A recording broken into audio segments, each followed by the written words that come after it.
तो दोस्तों पिछले आईपीओ रैंकिंग वाले वीडियो में हमने बात किया था उन 5 आईपीओ के रैंकिंग के बारे में जो 19 दिसंबर से ओपन हुआ था। बट आज के इस वीडियो में हम लोग बात करेंगे उन 3 आईपीओ के बारे में जो 20 दिसंबर से ओपन हुआ है। यानी इन तीनों आईपीओ में आपको कैसी रैंकिंग बनानी चाहिए ताकि आपका जो अलॉटमेंट चांस है वो काफी हद तक बढ़ सके। क्योंकि दोस्तों आईपीओ तो काफी ज्यादा आया है बट आपको जो अलॉटमेंट है कुछ गिने चुने आईपीओ में ही मिलेगा। सो आपको ये देखकर अप्लाई करनी होगी कि कौन से आईपीओ का अलॉटमेंट चांस काफी ज्यादा है एंड किसका अलॉटमेंट चांस काफी लो है। एंड यही नहीं दोस्तों, आपको फंडामेंटल पे भी ध्यान देना होगा एंड उसके वैल्यूएशन पे भी ध्यान देना होगा। तो आज के इस वीडियो में दोस्तों हम लोग बात करेंगे इन तीनों आईपीओ के डिटेल के बारे में, वो या इन तीनों आईपीओ के फंडामेंटल के बारे में हो गया या फिर इसके वैल्यूएशन के बारे में हो गया या फिर इनके जीएमपी के बारे में हो गया। सो मे भी दोस्तों ये वीडियो थोड़ी सी लंबी हो सकती है बट आप वीडियो के अंत तक जरूर देखें ताकि आपको पता लग सके कि इन तीनों आईपीओ में कैसे डिसीजन आपको लेनी चाहिए ताकि जो आपका अलॉटमेंट चांस है वो काफी हद तक बढ़ सके। तो फिर चलिए बिना आपका समय गंवाए सीधा वीडियो में आगे बढ़ते हैं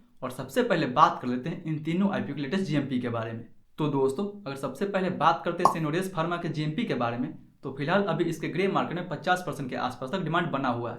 यानी अगर 50% के हिसाब से भी देखा जाए तो पर लॉट पे आपको 7500 के आसपास तक प्रॉफिट देखने को मिल सकता है। बट वहीं दोस्तों अगर इसके तुलना में वैनिटी हॉस्पिटैलिटी के बारे में बात करें तो इसके ग्रे मार्केट में अभी फिलहाल 10% का डिमांड बना हुआ है। यानी अगर 10% के हिसाब से भी देखा जाए तो पर लॉट पे इसमें हमें 1500 के आसपास तक प्रॉफिट देखने को मिल सकता है। बट वहीं दोस्तों अगर वैनिटी हॉस्पिटैलिटी की तुलना में बात करें कैराराओ इंडिया के बारे में तो फिलहाल इसके ग्रे मार्केट में अभी कोई डिमांड नहीं चल रहा है। जी हाँ दोस्तों, ग्रे मार्केट में अभी इसका डिमांड 0 है। यानी इस आईपीओ में ग्रे मार्केट के मुताबिक आपको कोई भी प्रॉफिट नहीं होने वाला है। यानी देखा जाए तो सोनरेस फार्मा के जीएमपी में 50% का डिमांड बना हुआ है, वहीं वैनिटी आईपीओ के जीएमपी में 10% का डिमांड बना हुआ है बट कैरारोड इंडिया के जीएमपी में अभी फिलहाल 0 है। सो अगर यहाँ पे जीएमपी वाइज बात करें तो ऑफकोर्स दोस्तों जीएमपी को देखते हुए आपको सबसे पहले प्रायोरिटी जो है वो सेनोरोस फार्मा को देनी चाहिए। बट ये भी याद रहे दोस्तों कि सेनोरोस फार्मा का तो जीएमपी काफी अच्छा चल रहा है बट इसमें आपका अलॉटमेंट जो मिलने का चांस है वो काफी कम है। इन तीनों आईपीओ की तुलना में सबसे कम अलॉटमेंट आपको इसी आईपीओ में देखने को मिलेगा। सो अलॉटमेंट वाइज भी दोस्तों बात करेंगे कि आपको कौन से आईपीओ में अप्लाई करनी चाहिए जिसके वजह से आपका जो अलॉटमेंट चांस है वो काफी हद तक बढ़ सके। तो चलिए दोस्तों अब हम बात कर लेते हैं इन तीनों कंपनी के काम के बारे में, इसके फंडामेंटल के बारे में एंड इन तीनों के वैल्यूएशन के बारे में। सो अगर सबसे पहले बात करें सेनोरेस फार्मा के बारे में तो दोस्तों जैसे कि आपको पता है कि ये जो कंपनी है वो दवाई बनाने के काम करती है एंड देखा जाए तो इस कंपनी का जो ज्यादातर बिजनेस है वो यूएसए में है जो इस कंपनी के लिए काफी अच्छी बात है। बट वहीं अगर इस कंपनी के फंडामेंटल के बारे में बात करें तो दोस्तों कंपनी का फंडामेंटल तो काफी अच्छी है क्योंकि ईयर ऑन ईयर बेसिस पे इसके revenue, profit and profit margin में हमें काफी अच्छा खासा ग्रोथ भी देखने को मिला है। बट वहीं अगर वैल्यूएशन के बारे में बात करें दोस्तों तो कंपनी का वैल्यूएशन थोड़ी सी और कम हो सकती थी क्योंकि देखा जाए तो इस कंपनी का वैल्यूएशन इसके पीर ग्रुप से थोड़ी बहुत महंगी रखी गई है। बट ओवरऑल वैल्यूएशन भी ठीक ठाक रखा गया है, उतना ज्यादा महंगा भी नहीं है बट थोड़ा सा और सस्ता हो जाता तो काफी अच्छी बात था। बट वहीं सिनोरेस फार्मा की तुलना में वैनिटी आईपीओ के बारे में बात करें तो दोस्तों ये जो कंपनी है वो होटल रन करने का काम करती है। यानी देखा जाए तो जितना भी ब्रांडेड होटल हो गया वो या मैरियट हो गया या फिर हिल्टन हो गया या फिर हयात हो गया, उन सब का ये कंपनी फ्रेंचाइजी लेती है एंड अपने तरीके से ये रन करती है। यानी देखा जाए तो ओवरऑल ये फ्रेंचाइजी लेके होटल को रन करती है। बट वहीं अगर दोस्तों इस कंपनी के फंडामेंटल एंड वैल्यूएशन के बारे में बात करें तो दोस्तों इस कंपनी का फंडामेंटल तो काफी गंदा है क्योंकि बीच में एक साल कंपनी प्रॉफिटेबल भी हुई थी बट अगेन FY25 के सेकंड क्वार्टर तक ये कंपनी काफी ज्यादा लॉस कर चुकी है। यानी कंपनी तो प्रॉफिट वाइज दोस्तों लॉस मेकिंग है बट रेवेन्यू कंपनी का लगातार बढ़ रहा है, ये कंपनी के लिए अच्छी बात है। लेकिन अगर ओवरऑल देखा जाए तो कंपनी एक लॉस मेकिंग कंपनी है जो आपके लिए एंड हमारे लिए बिल्कुल अच्छी बात नहीं है। बट वहीं दोस्तों अगर इस कंपनी के वैल्यूएशन के बारे में बात करें तो अगर दोस्तों इसका जो रिसेंट क्वार्टर है वो निगेटिव में है तो इसका पी भी आपको निगेटिव में देखने को मिलेगा। यानी ओवरऑल कंपनी का फंडामेंटल तो दोस्तों उतना ज्यादा अच्छा नहीं है। बट वैनिटी की तुलना में दोस्तों कैरियर इंडिया के बारे में बात करें तो दोस्तों कैरियर इंडिया का जो फंडामेंटल है वो काफी अच्छा है। यानी ईयर ऑन ईयर बेसिस पे कंपनी के revenue, profit and profit margin में हमें काफी अच्छा इंक्रीज देखने को मिला है। बट वहीं अगर दोस्तों इस कंपनी के वैल्यूएशन के बारे में बात करें तो कंपनी का वैल्यूएशन भी दोस्तों काफी अच्छा रखा गया है। बट मुझे नहीं पता है कि कंपनी का फंडामेंटल इतना अच्छा है, कंपनी का वैल्यूएशन इतना अच्छा है तो इसके ग्रे मार्केट में अभी तक डिमांड क्यों नहीं है। बट वो अलग बात है दोस्तों, वीडियो के अंत में हम उस पर भी डिस्कशन करेंगे।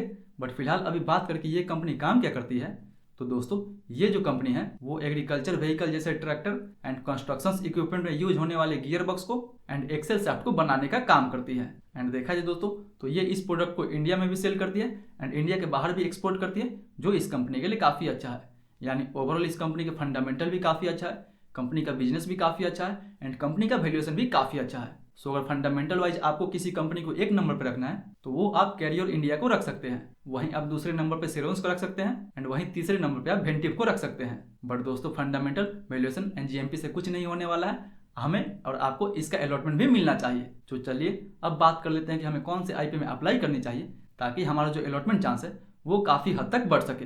तो दोस्तों अगेन अगर बात करते हैं सिनोरेस फार्मा के बारे में तो इस आईपीओ जो टोटल इशू साइज है वो ऑलमोस्ट 582 करोड़ का है। एंड देखा जाए तो इस इशू साइज में से कुछ फ्रेश इशू भी होने वाला है एंड कुछ ऑफर पर सेल भी होने वाला है। एंड इस 582 करोड़ में देखा जाए दोस्तों तो रिटेल के लिए केवल 58 करोड़ दिया गया है, यानी इस आईपीओ में रिटेल का कोटा 10% का है, जो रिटेल के लिए तो बिल्कुल अच्छी बात नहीं है कि इसका जीएमपी काफी ज्यादा चल रहा है, बट रिटेल का कोटा इस आईपीओ में केवल 10% का ही है। सो जो लोग भी इस आईपीओ में अप्लाई करने के बारे में सोच रहे हैं दोस्तों, उन्हें तो इस आईपीओ में अलॉटमेंट काफी मुश्किल से मिलने वाला है, क्योंकि देखा जाए तो पहले दिन ही इस आईपीओ को लगभग 8 गुना के आसपास तक सब्सक्राइब कर दिया गया है, यानी पहले दिन ही ये पूरा ओवर सब्सक्राइब हो चुका है।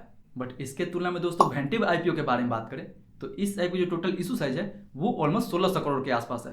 एंड देखा जाए तो ये सारा का सारा इशू साइज फ्रेश इशू होने वाला है, जो इस कंपनी के लिए काफ़ी अच्छी बात है, जिससे ये कंपनी अपने लोन चुकाएगी एंड कुछ जो है वो बिजनेस ग्रोथ के लिए यूज करेगी। एंड देखा जाए दोस्तों तो जैसे कि आपको पता है कि ये कंपनी एक लॉस मेकिंग कंपनी है, तो एज पर सेबी रूल इसमें भी रिटेल का जो कोटा है वो 10% का ही रहने वाला है, यानी अगर 10% के हिसाब से भी देखा जाए तो रिटेल के लिए इस आईपीओ में 160 करोड़ जो है वो रिजर्व रखा गया है। तो अगर सिनोरेस फार्मा की तुलना में देखा जाए तो वेनेटिव में आपको अलॉटमेंट मिलने का जो चांस है वो काफ़ी ज़्यादा है। बट दोस्तों जैसे कि आपको पता है कि इसका फंडामेंटल उतना अच्छा नहीं है, तो हमें जीएमपी पे नहीं जानी चाहिए, हमें फंडामेंटल को फर्स्ट प्रायोरिटी देनी चाहिए एंड जीएमपी को सबसे लास्ट में प्रायोरिटी देनी चाहिए। बट वहीं इन दोनों की तुलना में दोस्तों बात करें कैरियर इंडिया के बारे में तो इस आईपीओ जो टोटल इशू साइज है वो 1250 करोड़ का है।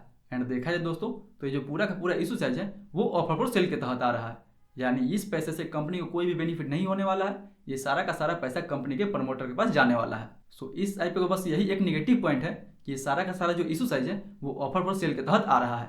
बाकी बात देखा जाए दोस्तों तो कंपनी का फंडामेंटल सही है, कंपनी का वैल्यूएशन सही है एंड कंपनी का काम भी काफ़ी अच्छा है। सो अगर बात करते हैं इस आईपीओ में रिटेल के बारे में तो दोस्तों इस आईपीओ में रिटेल के लिए 35% का कोटा रखा गया है। जी हाँ दोस्तों, रिटेल के लिए इस आईपीओ में 438 करोड़ जो है वो रिजर्व रखा गया है, यानी इन तीनों आईपीओ में से सबसे ज़्यादा जो अलॉटमेंट मिलने का जो चांस है वो आपको इसी आईपीओ में है, यानी कैरियर इंडिया में आपको अलॉटमेंट मिलने का चांस सबसे ज़्यादा है। बट देखा जाए तो फिलहाल इसके ग्रे मार्केट में अभी कोई डिमांड नहीं चल रहा है, इसलिए हमें यहाँ पे काफी सोच समझ के अप्लाई करनी चाहिए। बाकी बात ओवरऑल इस कंपनी का सब कुछ अच्छा है दोस्तों, एंकर इन्वेस्टर्स का लिस्ट भी काफी अच्छा आया है इस आईपीओ का, बट एक जीएमपी में डिमांड ना होने के कारण इस आईपीओ में अभी उतना ज्यादा सब्सक्रिप्शन भी नहीं हुआ है। सो ओवरऑल इन सारे फैक्टर को देखते हुए दोस्तों बात करें कि हमें कौन से आईपीओ को फर्स्ट नंबर पर रखनी चाहिए, कौन से आईपीओ को सेकंड नंबर पर रखनी चाहिए एंड कौन से आईपीओ को थर्ड नंबर पर रखनी चाहिए, तो दोस्तों ऑफकोर्स आपको सिनोरेस आईपीओ को फर्स्ट नंबर पर रखनी चाहिए। मैं जानता हूं कि इसमें अलॉटमेंट मिलने का जो चांस है वो काफ़ी कम है, बट हमारे पास दूसरा कोई ऑप्शन भी नहीं है इसके अलावा, इसलिए हमें इस आईपीओ को एक नंबर पर रखनी चाहिए। एंड वहीं अगर 2 नंबर की बात करें तो 2 नंबर पर आपको कैरियर इंडिया को रखनी चाहिए एंड 3 नंबर पर आपको वेनेटिव को रखनी चाहिए। बट याद रहे दोस्तों कि अगर कैरियर इंडिया के ग्रे मार्केट में हमें थोड़ी बहुत भी डिमांड देखने को मिलती है तो उसको हमें एक नंबर पे लेके आ जानी चाहिए।